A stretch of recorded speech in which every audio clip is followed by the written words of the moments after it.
श्री सद्गुरु महाराज की जय। नमामि अमित ज्ञान रूपम कृपालम अगम बोध दाता सुबुद्धि निधि विशालम क्षमाशील यति धीर गंभीर ज्ञानम धर्म कील दृढ़ थीर समधीर ध्यानम जगत त्राणकारी अघारी उदारम भगत प्राण रूपम दयागुण्य पारम नमो सद्गुरुं ज्ञान दाता सुस्वामी नमामि नमामि नमामि नमामि। श्री सद्गुरु महाराज की जय। प्रातः स्मरणीय अनंत श्री विभूषित परमाराध्य सद्गुरु महाराज गुरुदेव महर्षि संत सेवी परमहंस जी महाराज आसनसोल शहर के प्रतिष्ठित सत्संग प्रेमी महानुभावों माता एवं बहनों, आज 2023 ईस्वी के जनवरी का 30 तारीख है। कल 31 होगा, लास्ट हो जाएगा ये महीना। समय जाते देर नहीं लगती है, कितना जल्दी समय चला जाता है। और जो शुभ काम है उसको करने में भी देर लग जाती है। आज हम लोग श्रीमान अशोक प्रसाद शाह के आवास पर सत्संग कर रहे हैं। यह सत्संग भाग्य से हुआ है, सौभाग्य से हुआ है, गुरु कृपा से हुआ है। शुभ काम को शीघ्र कर लेना चाहिए, लेकिन आलस्य बस लोग टालते रहते हैं, अभी नहीं कभी कर लेंगे। तो यही बड़ी भूल हो जाती है। समय समाप्त हो जाता है और स्थितियां बदल जाती हैं, परिस्थितियां चेंज हो जाती, बदल जाती है, हम उस काम को नहीं कर पाते हैं। तो जो अच्छा काम है उसको जब हम नहीं करते हैं तो मन में पछतावा लगा रहता है कि ये काम अच्छा था, हम नहीं कर पाए। तो काम को करने में देर नहीं करनी चाहिए। अशुभ काम हो तो शीघ्र कर लेना चाहिए, शुभस्य शीघ्रम। और संत कबीर साहब ने बड़ा अच्छा कहा है, गुरु कुम्हार शिष्य कुंभ है, गड़ी गड़ी काढ़े खोट, अंतर हाथ सहार दे बाहर मारे चोट। गुरु कैसे होते हैं? उनकी संज्ञा कुम्हार की दी गई, गुरु कुम्हार के समान होते हैं।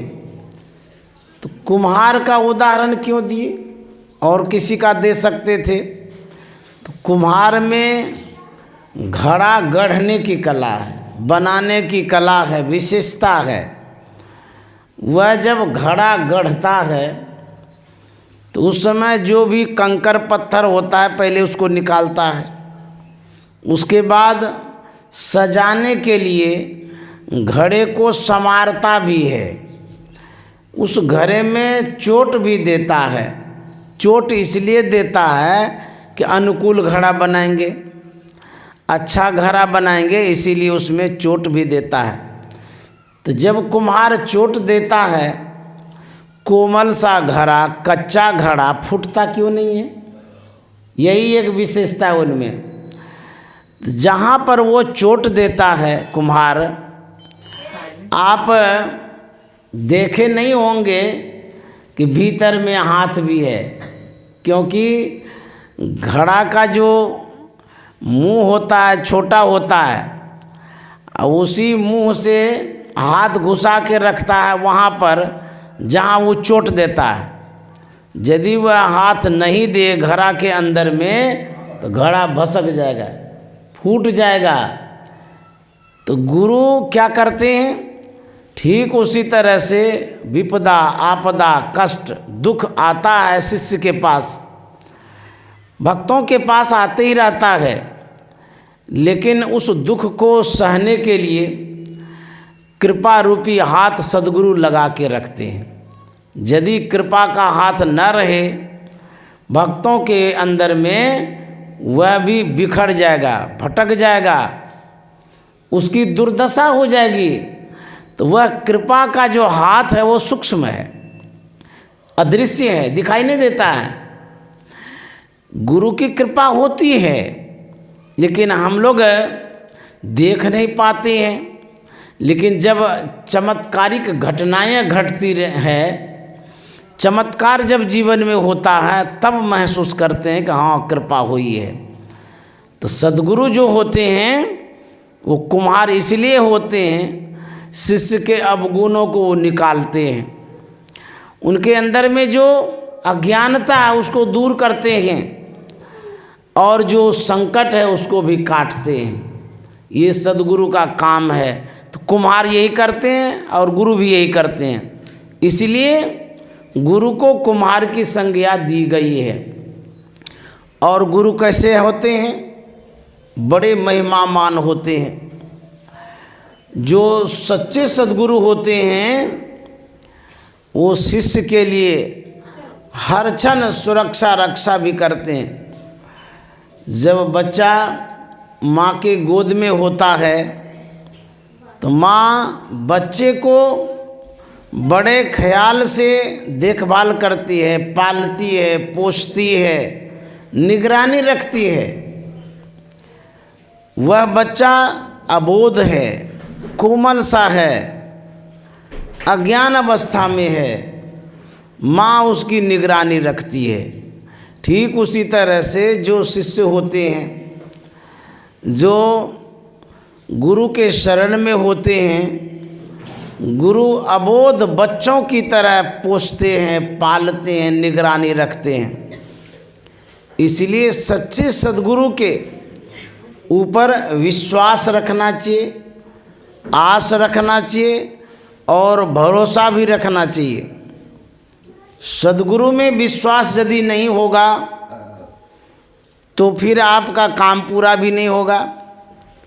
कितना विश्वास रखना चाहिए? पूर्ण विश्वास।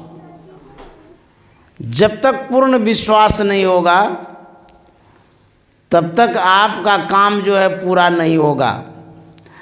आप लोग बहुत सी कथाओं को सुने होंगे, कहानियों को सुने होंगे, सद्गुरु की महिमा को भी सुने होंगे। एक कथा जो सच्चे शिष्य की है, समर्पण से क्या सिद्ध होता है वही बताने जा रहा हूँ। पंजाब की घटना है।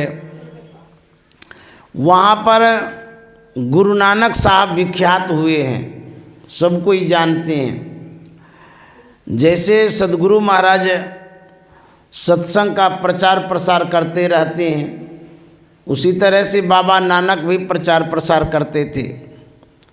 बाबा नानक सत्संग करने गए थे, दीक्षा का भी कार्यक्रम हो रहा था।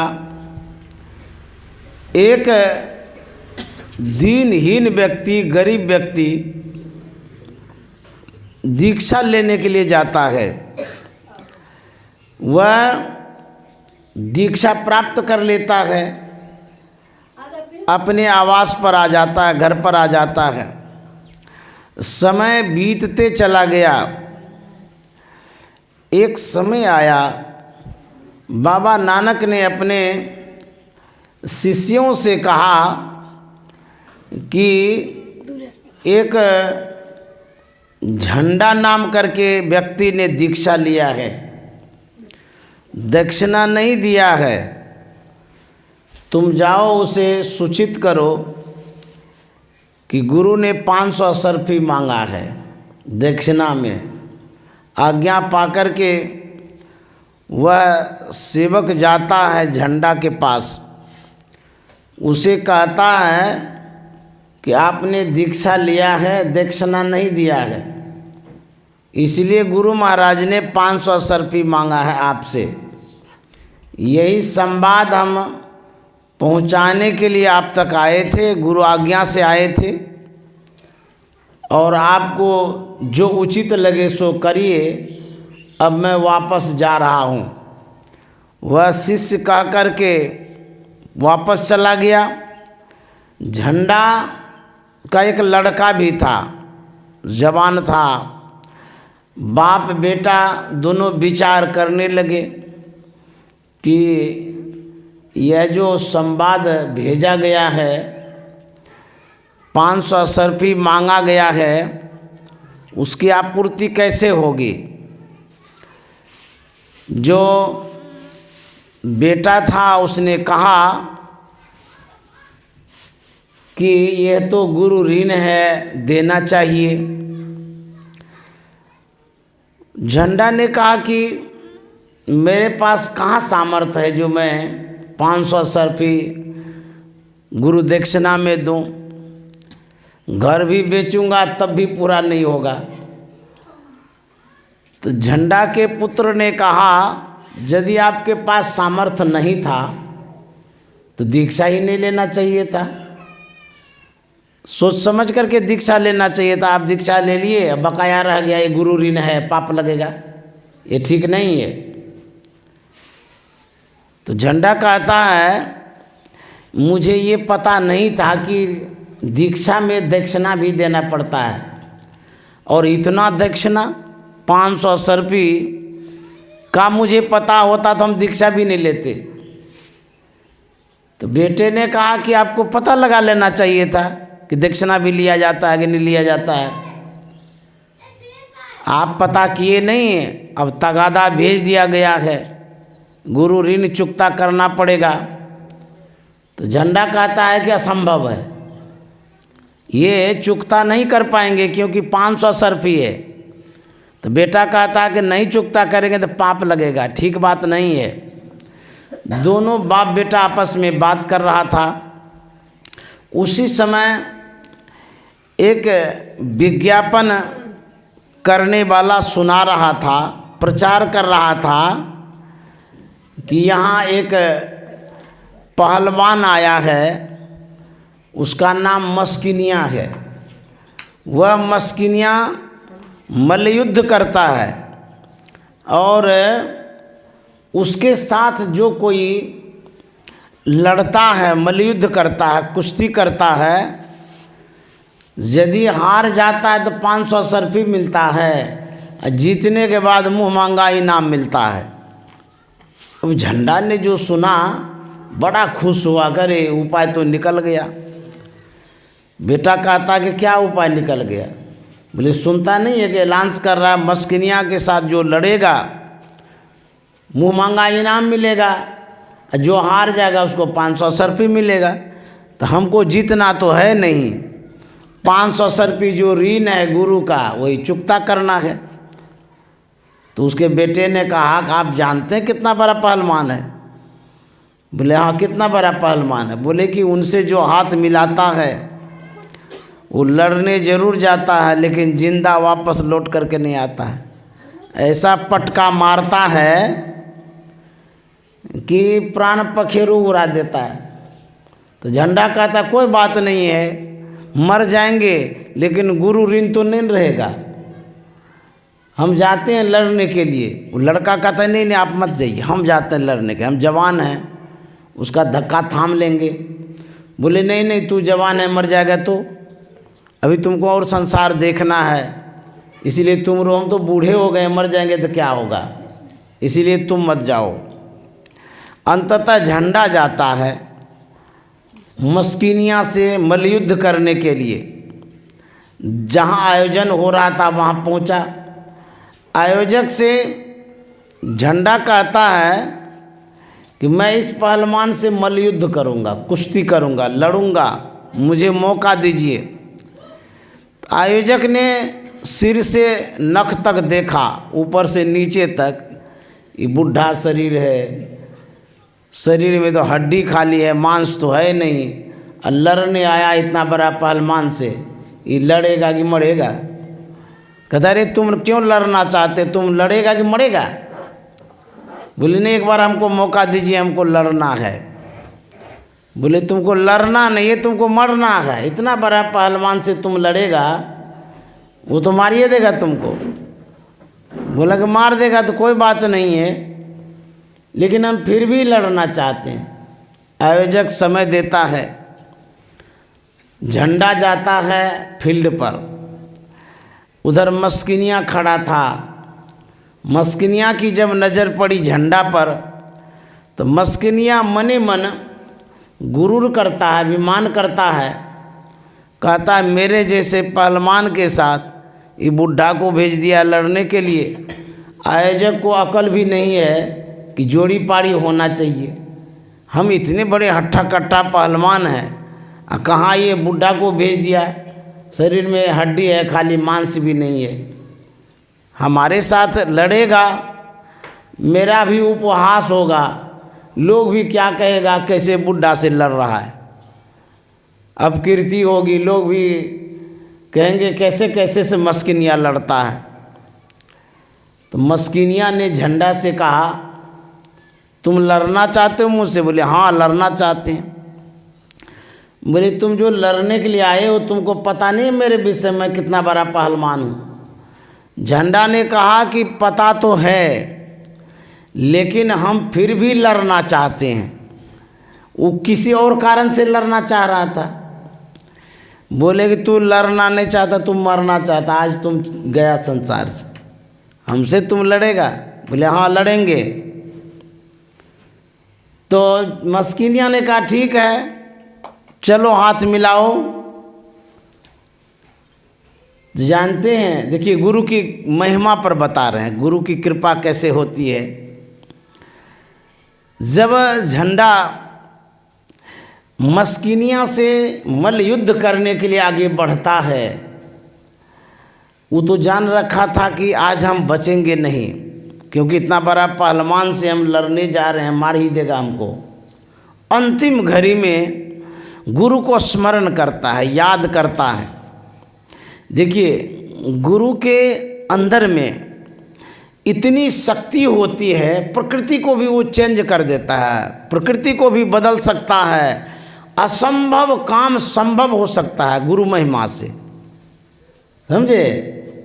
तो वह याद करता है गुरु को, इसलिए कि गुरु महाराज आपसे मैंने दीक्षा लिया, वह ऋण रह गया था, आपने मांगा है 500 सर्फी, मैं ज़रूर ऋण चुकता कर दूंगा, लेकिन अब संसार में मैं नहीं रहूँगा, अब वहीं संसार से चले जा रहे हैं, मेरा अंतिम प्रणाम स्वीकार करिए। मैं हार जाऊंगा, हारने वाले को 500 सर्फी मिलेगी, आपको पहुंचा दिया जाएगा, अब मेरा अंतिम प्रणाम स्वीकार करिए। तो मने मन प्रणाम करता है। देखिए जब हृदय से आप पुकारते हैं, सच्चे सद्गुरु को जब पुकारते हैं, उसका नेटवर्क बड़ा स्ट्रांग होता है, मजबूत होता है, कहीं भी वो नेटवर्क पकड़ लेता है। ये सब कंपनी का नेटवर्क तो कभी पकड़ता है कभी छोड़ता है, लेकिन संत सद्गुरु का नेटवर्क कितना मजबूत है, कितना स्ट्रांग है। जो गुरु बसे बनारसी, शिष्य समुंदर तीर, एक पलक बिसरे नहीं, जो गुण होए शरीर। शिष्य कहीं है, गुरु कहीं है, सिर्फ स्मरण करता है। यह मन का नेटवर्क है, आत्मा का नेटवर्क है, श्रद्धा और भक्ति का नेटवर्क है। तुरंत जुड़ जाता, कनेक्ट हो जाता है। जैसे ही झंडा ने सद्गुरु को याद किया, गुरु को याद किया, वैसे ही गुरु की शक्ति वहाँ से आ जाती है झंडा के अंदर में। अब क्या होता है, झंडा जा रहा है लड़ने के लिए, और जितना कदम वो बढ़ाता है उतने वो कारगर होते जा रहे हैं मल्ल युद्ध के लिए। होते होते झंडा और मस्किनिया दोनों हाथ मिलाता है। झंडा को तो गुरु का बल था, उसी की महिमा से वो गए थे लड़ने के लिए। मस्किनिया को तो अपना बल था, उससे लड़ रहे थे। तो होता क्या है, हाथ मिलाया और झंडा मस्किनियाँ दोनों लड़ने लगे। लड़ते लड़ते झंडा के अंदर में गुरु की इतनी शक्ति आ गई, इतनी शक्ति आ गई, मस्किनियाँ के लिए वो पहाड़ बन गया। उठा के पटक दिया, मस्किनियाँ के छाती पर झंडा चढ़ गया। श्री सद्गुरु महाराज की। अब मस्किनियाँ बड़ा आश्चर्य करता है कि हम तो सोच कुछ और रहे थे, लेकिन हो कुछ और गया। हम लोग अवश्य सोचते हैं अपने बुद्धि विवेक से, लेकिन संत सद्गुरु जो सोचते हैं उससे कितना गुना, आपसे कितना गुना वो आगे सोचते हैं। जो आप नहीं सोच पाते हैं वो सद्गुरु की कृपा से, महिमा से अद्भुत काम होता है। जब मस्किनिया ने झंडा से कहा, अरे झंडा तू तो बूढ़ा ठहरा, दुबला पतला शरीर है, तुमने हमको कैसे पटक दिया जी? हम तो सोच कुछ और रहे थे कि तुम्हारा प्राण पखेरु निकाल देंगे, लेकिन यहाँ तो उल्टे हो गया, हम ही को तुमने पटक दिया, ऐसा कैसे हो गया? तो झंडा ने कहा, ए मस्किनिया, मेरे में कोई बल नहीं है, कोई शक्ति नहीं है, मैंने तुमको कहाँ पटका है, मैं अपने बल से नहीं पटका है, बल्कि गुरु के बल से तुमको मैंने पटका है। तो मस्किनिया कहता है, गुरु ऐसे होते हैं जो असंभव काम है संभव कर देते? बोला हाँ, ऐसे ही गुरु होते हैं। हमारे शरीर में बल नहीं है, लेकिन गुरु के पास तो शक्ति है, वहाँ से पावर आता है। आयोजक आता है और कहता है कि झंडा तुमको कितना इनाम चाहिए, बोलो, मुँहमांगा इनाम देंगे। झंडा ने कहा कि मुझे 500 सर्फी चाहिए। आयोजक ने कहा ये तो हारने वाले को मिलता है। तो झंडा ने कहा मेरी जीत कहाँ हुई है, जीत तो गुरु की हुई है। तो गुरु को 500 या सर्फी चाहिए, इसीलिए अधिक नहीं चाहिए हमको। तो 500 सर्फी लिया, गुरु के चरणों में चढ़ाया। तो ये गुरु की शक्ति जो है अद्भुत शक्ति होती है। गुरु का बल जो होता है, उस बल के सामने किसी का बल काम नहीं करता है। इसीलिए कहते सब कुछ समर्पण कर गुरु की सेव करनी चाहिए। सब कुछ क्या समर्पण करना, रुपया पैसा धन संपत्ति नहीं, संत सद्गुरु के चरणों में अपनी श्रद्धा विश्वास और गुरु की भक्ति समर्पित करनी चाहिए। आपसे गुरु क्या लेंगे और आपके पास क्या है जो दे सकते हैं? गुरु के सामने अपना भाव भक्ति यही सब समर्पित कर दीजिए। गुरु जो कहते हैं उसके आज्ञा का पालन करिए, यही गुरु को चढ़ाना है। गुरु की आज्ञा का पालन करना, गुरु की भक्ति करनी है।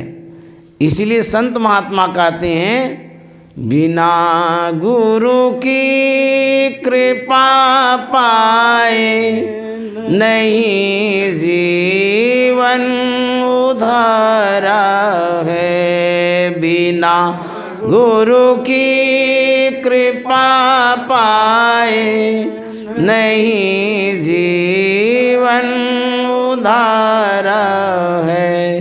फंसी श्रुति आई हम फांसी अयन सुधी आपनी नासी।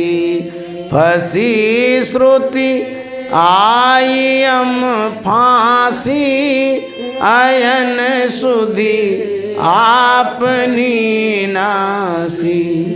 भई भव सोग की बासी भई भव सोग की बासी।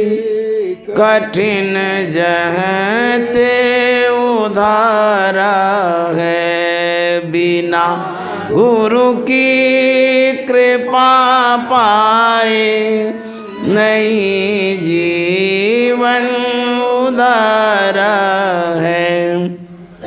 गुरु महाराज कहते हैं जब तक गुरु की कृपा नहीं होगी जीव का उद्धार नहीं होगा, कल्याण नहीं होगा। क्योंकि गुरु मल्लाह होते हैं, खेवटिया होते हैं, कर्णधार होते हैं, नाव को पार लगाने वाले संत सद्गुरु होते हैं। कर्णधार सद्गुरु दृढ़ नावा, दुर्लभ साज सुलभ करी पावा। तो जिनके जीवन में संत सद्गुरु नहीं हैं, उनका जीवन अधूरा है। गुरु कैसे होते हैं, कितने महिमावान होते हैं, स्वामी विवेकानंद जी महाराज के जीवन से संबंधित घटनाओं को सुनिए। स्वामी विवेकानंद जी महाराज धर्म सम्मेलन में गए थे शिकागो। वहाँ पर एक फोटोग्राफर आता है, फोटो लेने वाला। तो स्वामी जी का फोटो लेने लगता है। तो फोटो लेने के पहले लेंस मिलाते हैं, सेंटर में लाते हैं, तब फोटो लेते हैं। तो फोटोग्राफर लेंस मिलाता है, चेहरे पर जैसे ही सेंटर में लाता है कैमरा को, ठीक उसके पीछे में एक महात्मा नजर आए। तो कैमरामैन कैमरा हटा करके देखता है कि महात्मा कौन आ गए। महात्मा तो कोई थे नहीं, सिर्फ स्वामी जी थे। तो महात्मा कहाँ से आ गए। तो जैसे लेंस कैमरा हटाते हैं तो देखते हैं कोई नहीं है। फिर से मिलाने लगे, जब मिलाने लगे तो फिर महात्मा नज़र में आए, फिर हटाए तो देखते कोई नहीं है। इस तरह से एक बार जब कैमरामैन ने देखा महात्मा को और अदृश्य भी देखा कि ये नहीं है, फिर आ जाते हैं। आश्चर्य से स्वामी जी के करीब गए और पूछने लगे कि स्वामी जी, मैं आपका फ़ोटो लेना चाहता हूँ, लेकिन जैसे ही कैमरा में मिलाता हूँ पीछे में कोई महात्मा नज़र आते हैं। तो स्वामी विवेकानंद जी महाराज ने कहा तो मेरे पीछे तो कोई नहीं है। बोले वो तो मैं भी देख रहा हूँ कि कोई नहीं है, लेकिन जिस समय मैं फ़ोटो लेना चाहता आपका तो वो भी महात्मा आ जाते हैं। तो स्वामी विवेकानंद जी महाराज ने कहा कि वो कैसे दिखते हैं, जो महात्मा पीछे में हैं दिखते कैसे हैं।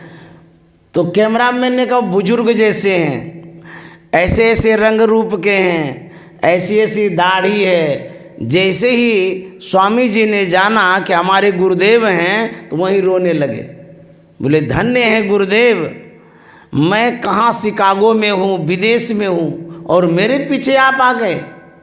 तो जहाँ शिष्य होते हैं वहाँ सद्गुरु भी होते हैं। इसलिए रामकृष्ण परमहंस उनके पीछे होते थे।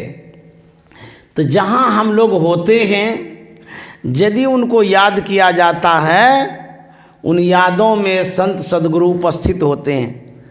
तो गुरु की यही महिमा है। बहुत ऐसा चमत्कार संत सद्गुरु किया करते हैं। किसी का रोग छुटा देते हैं, किसी के ऑपरेशन में चले जाते हैं। जब चमत्कार को सुनेंगे तो बड़ा आश्चर्य भी लगेगा। इस तरह से संत सद्गुरु के सानिध्य में, उनके आज्ञाओं में हम लोगों को रहना चाहिए, तब जाकर के हम उनकी कृपा को महसूस कर पाएंगे। एक घटना सुनाते हैं, सद्गुरु पर कितना समर्पण होना चाहिए। एक महात्मा अपने शिष्यों के साथ नदी पार कर रहा था। नदी में तेज धाराएं थी। उन धाराओं में जैसे ही महात्मा आगे बढ़े तो पैर लड़खड़ाने लगा। पीछे पीछे आ रहे सेवकों से महात्मा ने कहा कि मेरी बाँह को पकड़ लो, नहीं तो मैं डूब जाऊंगा। शिष्य सुन तो लिया लेकिन पकड़ा ही नहीं। फिर आगे बढ़े, कुछ दूर गए, फिर महात्मा ने कहा कि मेरी बाँह को पकड़ो, नहीं तो मैं इस धाराओं में डूब जाऊंगा, बह जाऊंगा। फिर भी नहीं पकड़े। उसके बाद तीसरी बार फिर कहते हैं कि मेरी बाँह को पकड़ो, नहीं तो डूब जाऊंगा। चेला फिर भी नहीं पकड़े, न कुछ बोले। गुरुजी को गुस्सा आ गया। चेलवा का बाँह पकड़ा, खींचते खींचते सूखी ज़मीन में जाके पटक दिया। और गुरुजी ने कहा, अरे बेवकूफ़ कहीं का, तुमको जब हम बोले बाँह पकड़ने के लिए न तुम बाँह पकड़ा न कुछ बोला, आखिर तुमको क्या हो गया, कान पकड़ा, मैं डूब जाता तो चेलवा कहता है कि गुरुजी ये तो छोटी मोटी धाराएं हैं, छोटी मोटी नदियां हैं, आप तो भवसागर से पार करा देते हैं, इस छोटी नदियों में आप कैसे डूब सकते हैं, न आप डूबेंगे न डूबने देंगे, इसी आशा भरोसा से मैंने आपका बाँह नहीं पकड़ा।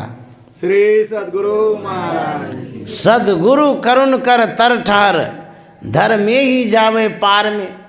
गुरु महाराज कहते हैं सद्गुरु की कृपा के नीचे जो रहते हैं वो भवसागर से पार होते हैं, तो उन पर विश्वास रखना बहुत जरूरी है। सद्गुरु कृपा की आस ना और आस है तो क्या, सद्गुरु कृपा की आस ना और आस है तो क्या, करता जो नित अभ्यास ना, विश्वास है तो क्या, गुरु हरि चरण में प्रीत। गुरु महाराज कहते हैं सद्गुरु पर जिसको आस विश्वास नहीं है, तो दुनिया पर जो आस है भरोसा है सब फूस फास है। विश्वास रखना चाहिए, दृढ़ विश्वास। जो सद्गुरु पर विश्वास रखते हैं उसका सब आस पूरा होता है। एक बार प्रभु श्री राम ने नल नील से पुल बांधने के लिए कहा, उसको कारीगर बनाया गया, जितने भालू बंदर थे वो सहयोगी बने। तो पुल जो बांध रहे थे तो बड़े बड़े पत्थरों को उस पर डालते थे, तो भालू बंदर पत्थर लाते थे, नल नील के हाथ में देते थे, नल नील समुद्र पर रखता था तो तैरने लगता था। यह देख करके बंदरों को बड़ा आश्चर्य लगा। एक बंदर प्रभु श्री राम के पास पहुंचा। उस बंदर ने कहा कि प्रभु नल नील जो पत्थर रखता है समुद्र पर वो तैरता है। भगवान श्री राम ने कहा पत्थर भी कहीं तैरता है, वो तो डूब जाएगा जी। बोले नहीं नहीं वो तैरता है, चलिए देखने के लिए। प्रभु श्री राम ने भी देखा कि अद्भुत बात है, चलते हैं देखने के लिए। तो जाते हैं समुद्र के किनारे, सही में नलनील पत्थर जो डालता था वो तैरता था। प्रभु श्री राम ने कहा था कि नलनील तू तो बड़ा चमत्कारी है जी, तू जो पत्थर रखता है सब तैरता है। तो नलनील ने कहा कि प्रभु ये मेरा कोई चमत्कार वमत्कार नहीं है। बोले तब कैसे तैरता है? बोले आपकी कृपा से तैरता है। बोले अच्छा मेरी कृपा से तैरता है, तब तो मैं जो पत्थर रखूँगा सो भी तैरेगा। नलनील ने कहा हाथ कंगन को आरसी क्या, प्रत्यक्ष में प्रमाण की क्या बात है, रख करके देख लीजिए। एक बंदर छोटा सा कंकर लाता है, भगवान श्री राम के हाथ में देता है। भगवान श्री राम समुद्र पर वह कंकर पत्थर रखता है, जैसे ही रखे गड़गड़ा करके नीचे चला गया। भगवान ने कहा कि नलनील तू तो कहता था कि आपकी कृपा से सब पत्थर तैरता है, जो मैंने पत्थर रखा वो तो गड़गड़ा करके नीचे चला गया। नलनील बड़ा होशियार था, उन्होंने कहा कि प्रभु वो तो जड़ पत्थर है, यदि आपके हाथ से चेतन ब्रह्मा छूट जाएगा किस रसातल में जाएगा उसका कोई ठिकाना नहीं है। श्री सद्गुरु महाराज। तो प्रभु के हाथ से जो छूट जाता है, गुरु के हाथ से जो छूट जाता है वो किस रसातल में जाएगा इसका कोई ठिकाना नहीं है।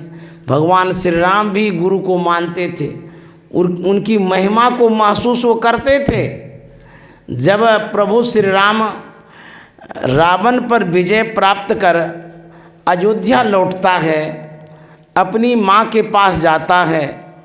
माँ ने देखा, हाल समाचार पूछा, जिज्ञासा किया कि बेटा तू तो राजकुमार ठहरा, तुम्हारा शरीर सुकोमल था, लेकिन रावण जैसे दुर्दांत राक्षस का तुमने संहार कैसे किया, उस पर तुमने विजय कैसे प्राप्त किया।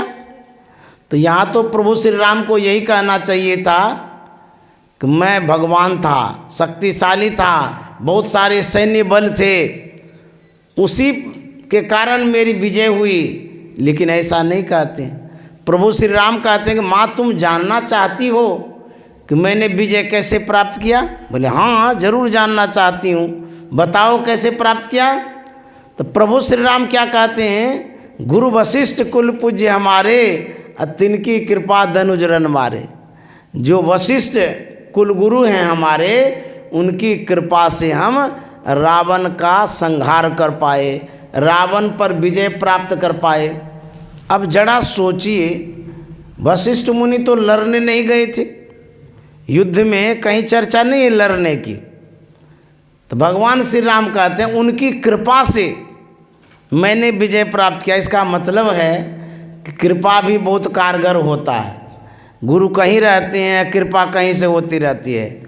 तो शिष्य के अंदर में जो भी अभाव आता है, उस अभाव की पूर्ति सद्गुरु करते हैं, समझे।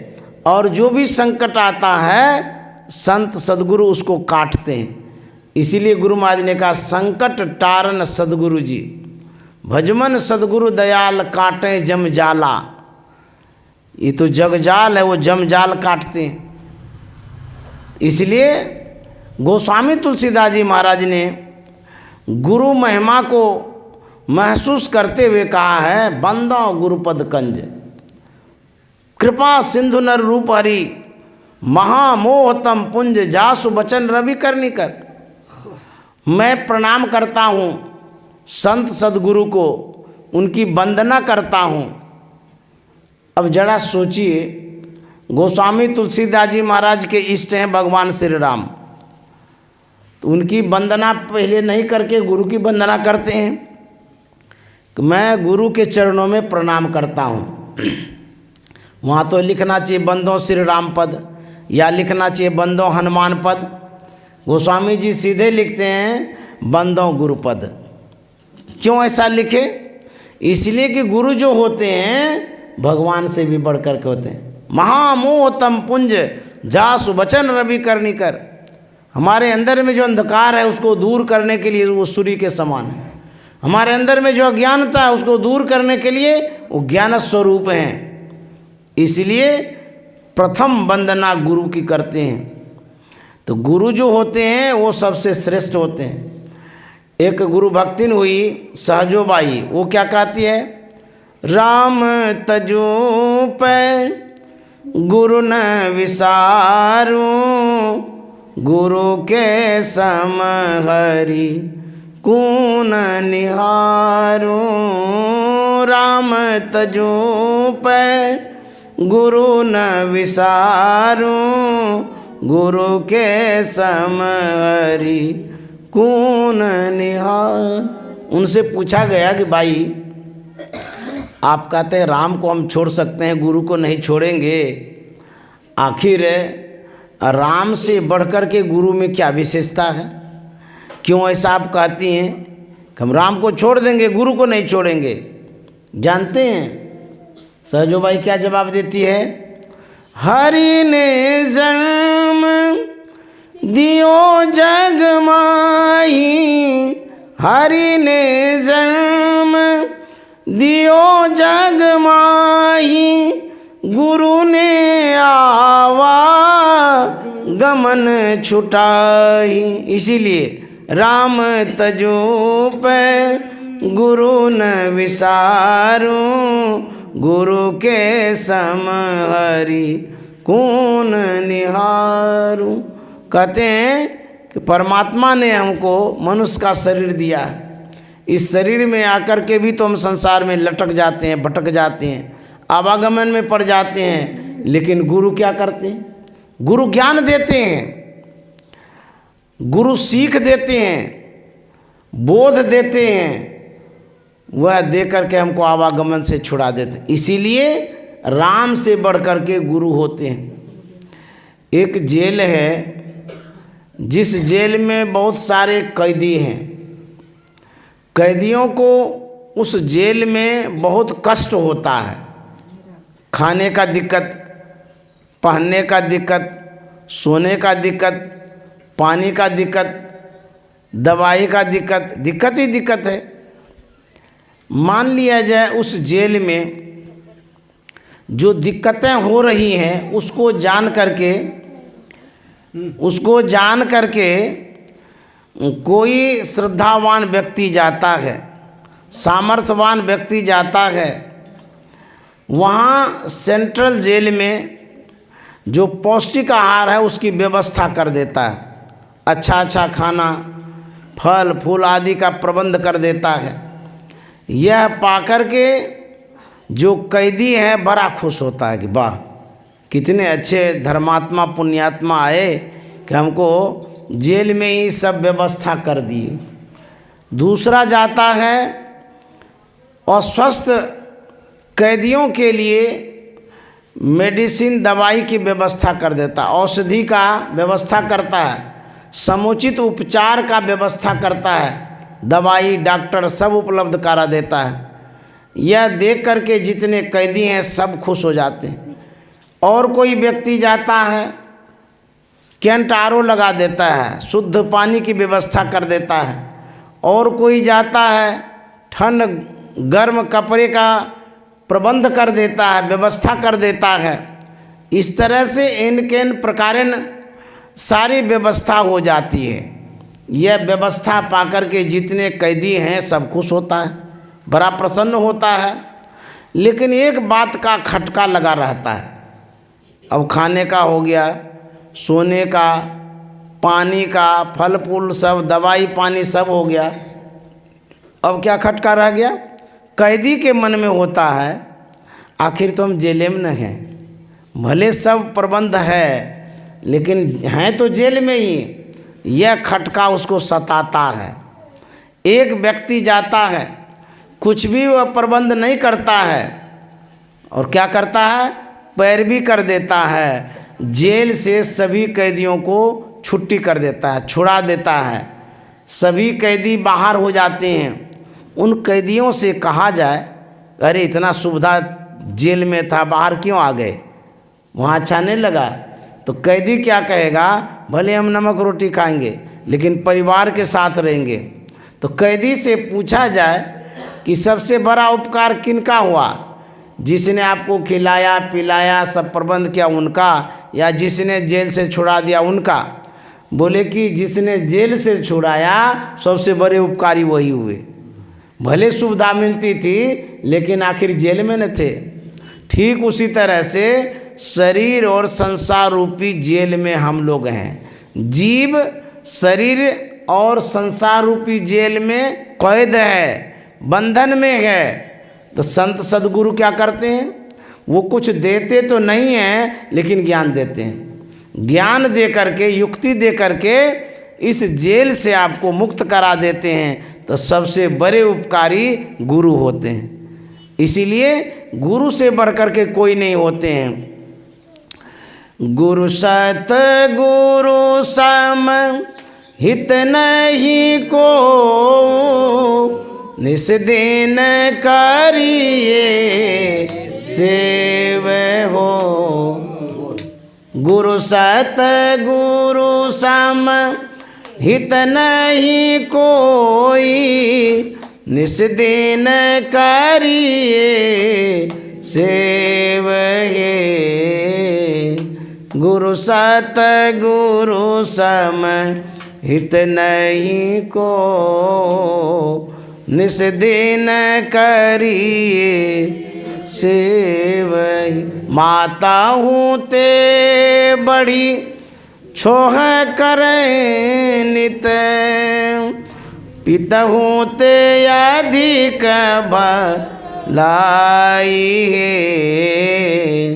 कुल मालिक हूँ ते बड़ी कृपा धारे, गुरु सामनाई सहाय है। माता हूँ ते बड़ी छोह करें नित, पितहूँ ते अधिक भलाइए, कुल मालिक हूँ ते बड़ी कृपा धारे, गुरु सामनाही सहाय हे। कुल मालिक हूँ ते बड़ी कृपा धारे, गुरु सामनाही सहाय हे। देखिए गुरु कैसे होते हैं। माताओं ते बड़ी छोह करे नित। छोह मैंने कहते हैं स्नेह, प्यार, प्रेम। गुरु कितना प्रेम करते हैं, कहते हैं पितसु माता 100 गुना।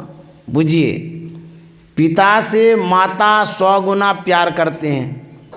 पितसु माता 100 गुना, सुत को राखे प्यार, मन से ती सेवन करे, तन सु डांट रुगार। माता से हरि 100 गुना, जिनसे 100 गुरुदेव, प्यार करे और गुण हरे चरण दास सुखदेव। देखिए कितना गुना हो गया। पिता से 100 गुना माता प्यार करती है, माता से 100 गुना हरि करते हैं, हरि से 100 गुना गुरु करते हैं। अब जोड़ते रहिए कितना गुना हो गया। इतना स्नेह, इतना प्यार प्रेम सदगुरु करते हैं। इसीलिए क्या माताओं ते बड़ी छोह करे ने, पिताओं ते अधिक भलाई, कुल मालिक हूँ ते बड़ी कृपाधार है। जितने आपके परिजन हैं सबसे बढ़ कर के गुरु प्यार करते हैं, गुरु स्नेह करते हैं। गुरु से बढ़ कर के कोई स्नेह नहीं करते हैं। इसलिए गुरु जो होते हैं सबसे बढ़ कर के होते हैं। तो ऐसे गुरुओं को मानना चाहिए, ऐसे गुरुओं के शरण में रहना चाहिए। परमाराध्य सद्गुरु महाराज कितने बड़े महान पुरुष थे। उनकी यश गाथा को जब सुनेंगे तो आपको बड़ा आश्चर्य लगेगा, अचंभित भी हो जाएंगे आप। इतने महान हमारे संत सद्गुरु महाराज थे। एक घटना सुनाते हैं उनकी, कितने सच्चे सद्गुरु थे वो। एक बार जो भागलपुर यूनिवर्सिटी के वाइस चांसलर थे VC, वो दिनकर बाबू थे, राष्ट्र कवि दिनकर बाबू। कितने बड़े व्यक्ति थे, सब कोई जानते होंगे। जब वो भागलपुर यूनिवर्सिटी में आए तो वो गुरु महाराज को सुन रखे थे, उनकी यश कीर्ति को जान रखे थे कि कितने बड़े महान व्यक्ति हैं। उनके मन में बार बार होता था कि हम महर्षि में परमहंस के करीब तो आ गए, लेकिन वो दर्शन हुआ नहीं, भेंट हुई नहीं। कहीं बदली हो जाएगी तो मन में अफसोस रहेगा कि इतने महान पुरुषों के करीब आए, दर्शन भी नहीं हुआ। तो उनके मन में बार बार होता था कि हम दर्शन करने जाएं, लेकिन कुप्पा घाट का उसको पता ही नहीं था। वो ये नहीं जान रखे थे कि यही बगल में कुप्पा घाट है, गए भी नहीं थे कभी। संजोग ऐसा होता है, उसी कॉलेज में एक प्रोफेसर थे, वो सत्संगी थे, वो वहीं पर पढ़ाया करते थे। एक दिन की बात है, प्रोफेसर के मन में हुआ कि जाएंगे कुप्पा घाट दर्शन करने, लेकिन पॉकेट में जब हाथ देता है तो पैसा उतना था नहीं कि लौट करके घर भी जाएं, उतना खर्च नहीं था उनके पास। वह ऑफिस जाता है, प्रिंसिपल साहब से मिलता है, तो मिल कर के वह कहता है कि अब मैं घर जाना चाहता हूँ, छुट्टी लेना चाह रहे थे। जो दिनकर बाबू थे वाइस चांसलर, वो अपनी मन की व्यथा बात प्रोफेसर से कह देते हैं कि सुनिए, यहाँ पर महर्षि मेही परमहंस जी महाराज हैं, एक संत हैं, जिनके विषय में सुने तो हैं लेकिन मुलाकात नहीं हुई है। मेरे मन में बार बार होता है कि मिलते, यदि बदली हो जाएगी, यहाँ से ट्रांसफ़र हो गया, चले गए तो अफसोस लगा हुआ रहेगा। तो हम तो वहाँ का रास्ता देखे ही नहीं है, कैसे जाएंगे, क्या उपाय होगा। तो प्रोफेसर साहब ने कहा, सर मेरे भी मन में था दर्शन करने का, मेरे पास तो पैसा है नहीं, इसीलिए नहीं जा पाएंगे। तो प्रिंसिपल VC साहब ने कहा, दिनकर बाबू ने कहा, कोई बात नहीं है, हम अपनी गाड़ी लेते हैं, इसमें बैठिए, चलिए। तो दोनों आदमी बैठ गए। VC साहब दिनकर बाबू ने प्रोफेसर साहब से कहा कि इतने बड़े संत हैं, क्या जो मैं पूछना चाहूँगा उसका जवाब मिलेगा? बोले हाँ हाँ, क्यों नहीं मिलेगा, आप पूछिएगा, ज़रूर मिलेगा, बहुत बड़े संत हैं। तो दिनकर बाबू पेपर पेन निकालते हैं, गाड़ी चलती जा रही है, अपनी जिज्ञासा वो कागज़ पर अंकित करते हैं, लिखते हैं। क्वेश्चन नंबर 1, 2, 3, 4, 5, 6, 7 जिज्ञासा इम्पोर्टेंट वाला। जो उतने बड़े विद्वान आदमी हैं, उनकी जिज्ञासा भी तो उतनी बड़ी बड़ी होगी, कोई साधारण आदमी तो है नहीं। 7 जिज्ञासा लिखे और प्रोफेसर साहब से कहते हैं कि यदि महर्षि में ही परमहंस जी महाराज इस जिज्ञासा का समाधान कर देंगे तब तो मैं मान जाऊंगा कि वो सच्चे संत हैं। प्रोफेसर साहब ने कहा हाँ जरूर मिलेगा, आप चलिए। कुपा घाट पहुंच गए। परमाराध्य दर्शन दरबार में थे, बहुत सारे दर्शक थे। ये दोनों गए, गुरु महाराज को प्रणाम किए। तो गुरु महाराज दर्शकों से, जो भगत लोग आए थे उनसे बातचीत कर रहे थे। ये दोनों जब बैठे तो मन की जाने सबे गुरु कहाँ छिपा बंद, पॉकेट में पेपर में लिखा हुआ है वो चीज़ जो पूछना है। तो मौका लगेगा तब ना पूछेंगे, क्योंकि लोगों से बातचीत कर रहे हैं तो बीच में कैसे टोका टोकी करेंगे। तो जैसे ये दोनों बैठ गए अस्थिर से, अब देखिए गुरु महाराज क्या चमत्कार करते हैं। जो VC साहब के पॉकेट में पहली जिज्ञासा थी, पहला प्रश्न था, दूसरों से बातचीत कर रहे हैं, उसी क्रम में उस पहले प्रश्न का गुरु महाराज उत्तर देते हैं, बिना जिज्ञासा किए, बिना बातचीत किए। अरे जब मन की बात वो जानते हैं तो पेपर में लिखा है तो कैसे नहीं जानेंगे। उनकी दृष्टि कितनी सूक्ष्म होती है। बिंदु मनोलयं कृत्वा दूरदर्शन मापुनियात, बहुत दूर तक वो देख लेते हैं। संत सदगुरु के सामने कोई दीवार ही नहीं रहती है, कोई आवरण ही नहीं रहता है। कहते हैं उगरई विमल बिलोचन ही के, मिटई दोष दुख भव रजनी के, सूजई रामचरित मनि मानिक, गुप्त प्रगट जब जो जय खानिक, यथा स्वंजन आंजी दीर्घ, साधक सिद्ध सुजान, कौतुक देखें शैलवन, भूतल भूरी निदान। कहाँ तक देखते हैं? पाताल के नीचे भी देखते हैं, आकाश में देखते हैं, 10 दिशाओं तक वो देख पाते हैं। ऐसे हमारे दृष्टा थे गुरु महाराज। जब पहले प्रश्न का जवाब मिल गया तो VC साहब बड़े गदगद हो गए। बोले बाप रे बाप, अभी तो बात भी नहीं किए, बताए भी नहीं है, जान कैसे गए? मेरे पॉकेट में लिखा हुआ है, ये कैसे वो जान गए? तो प्रोफेसर साहब ने कहा कि सुनते रहिए। जानते हैं, पहले नंबर का उत्तर दिए, फिर दूसरे का दिए, फिर तीसरे का दिए, 7 का दे दिए। और उत्तर देने की कला क्या थी?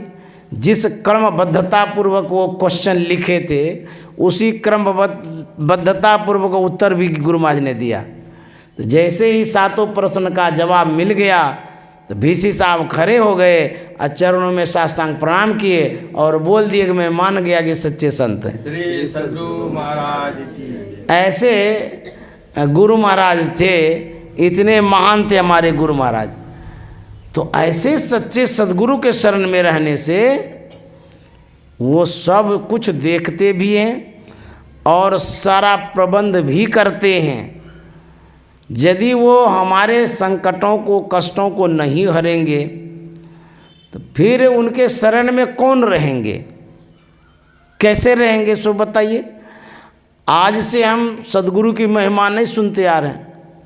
बहुतों के जीवन में घटना घटी है, बहुतों के जीवन में चमत्कार हुआ है, बहुतों के जीवन में गुरु महाराज ने परिवर्तन किया है। इसीलिए सच्चे सद्गुरु के शरण में रहना चाहिए। एक घटना, बड़ी अद्भुत घटना है जो मैंने संतमत साहित्यों में पढ़ा और प्रवचनों में मैंने जो सुना वही बताने जा रहा हूँ कि गुरु पर कितना विश्वास होता है और उस विश्वास पर कितना काम बनता है वही बताने जा रहा हूँ। एक घटना है रूस की। रूस नास्तिक देश है, वहाँ ईश्वर को नहीं मानते हैं। उस रूस में एक संत मत के मंत्री जो श्री राजेंद्र प्रसाद सिंह जी थे, झांसी के रहने वाले थे। वो उन दिनों वो रूस में गए थे टेक्निकल ट्रेनिंग के लिए, तैयारी कर रहे थे वो। तो जहाँ वो तैयारी कर रहे थे वहाँ बहुत सारे छात्र थे, छात्राएं भी थी।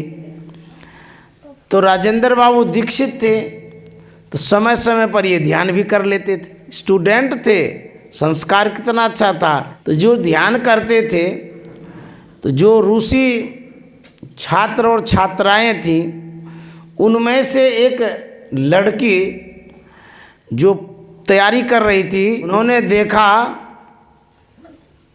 कि ये कुछ कर रहे हैं। तो लड़की का नाम था नीना। नीना पूछती है कि आप क्या कर रहे हैं? तो लोग तो अंग्रेजी में बात किए थे। तो राजेंद्र बाबू ने कहा मैं मेडिटेशन कर रहा हूँ, ध्यान कर रहा हूँ। फिर वो पूछती है कि इससे क्या होता है?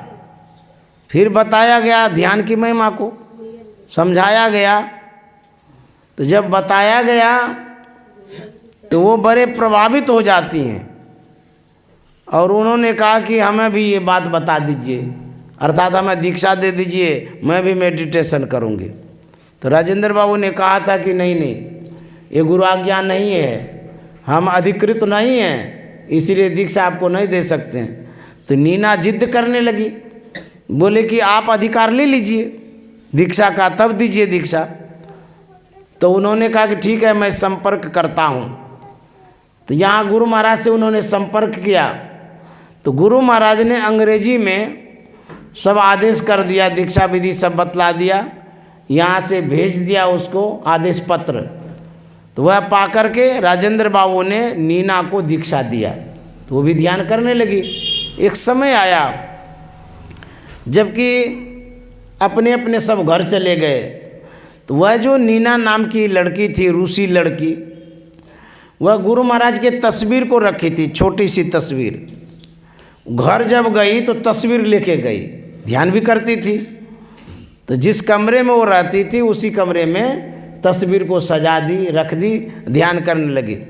एक दिन की बात है, उनके पिताजी ने देखा कि किसी महात्मा का ध्यान कर रही है।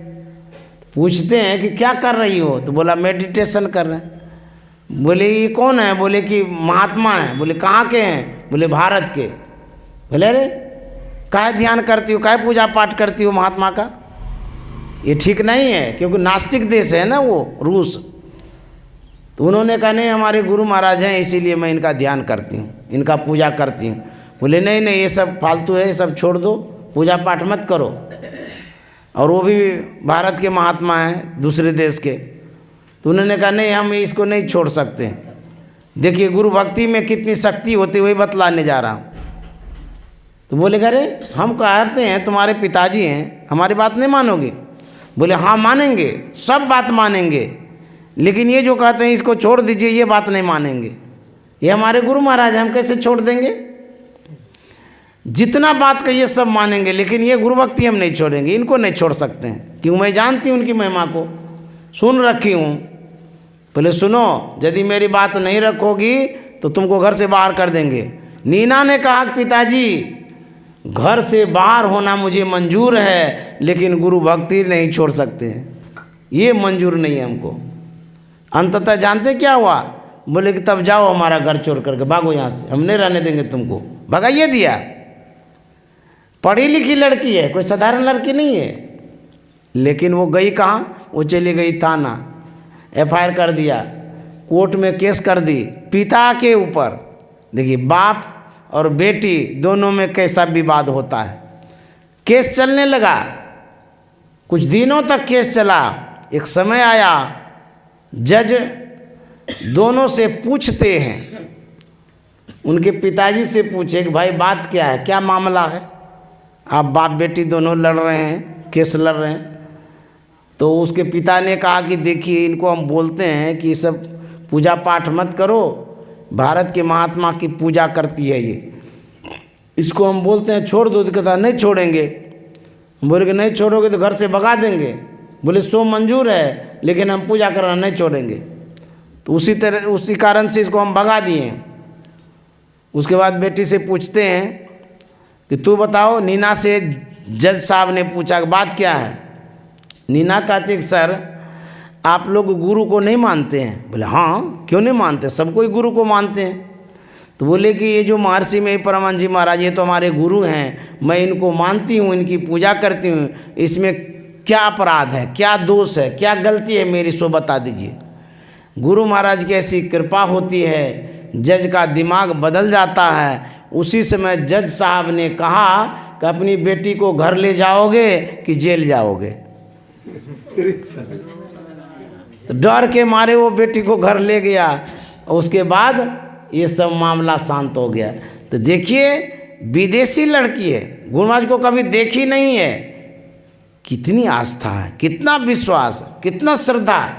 तो सद्गुरु पर इस तरह से जब विश्वास रखते हैं, आप में शक्ति भी आती है, बल भी आता है।